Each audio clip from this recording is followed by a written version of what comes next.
পাকিস্তান তো কোনো নিষিদ্ধ দেশ না, তাদের সাথে তো আমাদের কূটনৈতিক সম্পর্ক আছে। ভারতের সাথে যেমন আছে, পাকিস্তানের সাথেও আছে। এই যে বিজেপির যে চ্যানেলগুলো আছে, হিন্দুত্ববাদী ফ্যাসিবাদী যে চ্যানেলগুলো আছে, এত চিৎকার চেঁচামেচি কেন? সমস্যাটা কি? পাকিস্তান তো ভারত দখল করে নাই, পাকিস্তান বাংলাদেশও কোনোদিন দখল করতে পারবে না। সো সেইখানে জাহাজ একটা কেন, হাজার হাজার জাহাজ আসা দরকার। কারণ জাহাজ আসা মানেই হচ্ছে বাংলাদেশের সাথে ব্যবসা বাণিজ্য বাড়বে, বাংলাদেশে বিনিয়োগ বাড়বে, আমাদের আমদানি রপ্তানি বাড়বে, আমাদের কর্মসংস্থান বাড়বে। কিন্তু বাংলাদেশের গণমাধ্যমে এমন একটা হইচই হয়ে গেছে, হায় হায় হায় কী অবস্থা হয়ে গেছে, ভাবখান এরকম যে পাকিস্তান ভারত দখল করে ফেলছে, এরকম একটা খবর। তো বাস্তবতা তো আসলে সেরকম না। পাকিস্তানের পেঁয়াজ তো আওয়ামী লীগ সরকারও আনছে। তাহলে এই ধরনের উদ্ভট নিউজ করে, এবং কোনো কোনো পত্রিকাতে দেখলাম যে কোনো কোনো কন্টেইনার খালি ছিল, কোন কন্টেইনারে কি ছিল সেটা জানা যায় নাই। আপনার জানতে হবে কেন? যে ব্যবসা করে সে জানবে। আপনাদের রেভিনিউ বোর্ড আছে, বাংলাদেশ ব্যাংক আছে, ওখানকার কাস্টমস ভ্যাটের যে গোয়েন্দা আছে, ওদের কিন্তু নিজস্ব গোয়েন্দা সংস্থা আছে।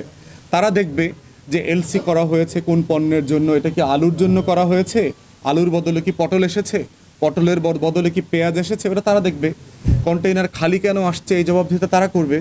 বাংলাদেশের অনেক গণমাধ্যম এমনভাবে খবরটা তো করেছে যে অ্যাজ ইফ গত 53 বছরে পাকিস্তান থেকে কোনো জাহাজ বাংলাদেশে আসে নাই।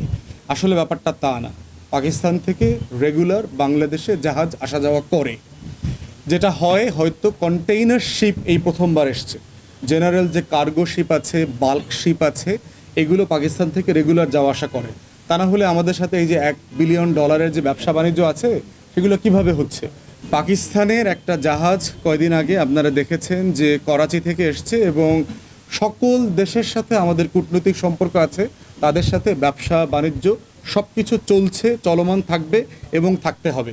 প্রশ্ন হচ্ছে, ভারত যদি বোধ করে থাকে যে পাকিস্তানের কন্টেইনার শিপ আসার মধ্য দিয়ে তাদের নিরাপত্তা ঝুঁকি আছে, কোনোভাবে যদি তারা বোধ করে থাকে, সেইটা তারা বাংলাদেশ সরকারের সাথে রেজ করবে যে কিভাবে তার নিরাপত্তা ঝুঁকির বিষয়টা বাংলাদেশ অ্যাড্রেস করতে পারে।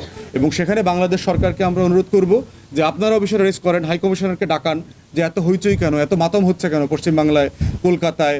আপনাদের এই গুজব, এই যে হিন্দুত্ববাদী গুজব, আওয়ামী গুজব, সব একসাথে মিলে কাজ করছেন কেন? আপনাদের নিরাপত্তা ঝুঁকি থাকলে স্পেসিফিকলি বলেন, এই কনসার্ন আছে, এই কনসার্ন অ্যাড্রেস করা হবে। এবং সেই ব্যাপারে আমরা যেহেতু কোনো নেইবারকে, কারো সার্বভৌমত্বকে আমরা কোনো ডিস্টার্ব করব না, এই ব্যাপারে আমাদের রাষ্ট্র আকারে আমাদের কমিটমেন্ট আছে। Zero problem with the neighbours. আমাদের সকল নেইবারের, প্রতিবেশীর যে স্বাধীনতা সার্বভৌমত্ব আছে, তার প্রতি আমাদের শতভাগ সমর্থন আছে। এটার ব্যাপারে আমাদের মধ্যে কোনো দ্বিতীয় কোনো ভাবনা নাই। তাই ভারতের সার্বভৌমত্ব ক্ষুণ্ণ হয় এমন কোনো কিছু বাংলাদেশ করে নাই, কখনো করবে না।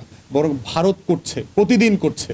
বাংলাদেশের ইতিহাসের নৃশংসতম হিটলারকে তারা তাদের দেশে আশ্রয় দিয়ে আমার স্বাধীনতা, সার্বভৌমত্ব, বিচার, মানবাধিকার প্রত্যেকটা জিনিসকে তারা প্রশ্নবিদ্ধ করেছে।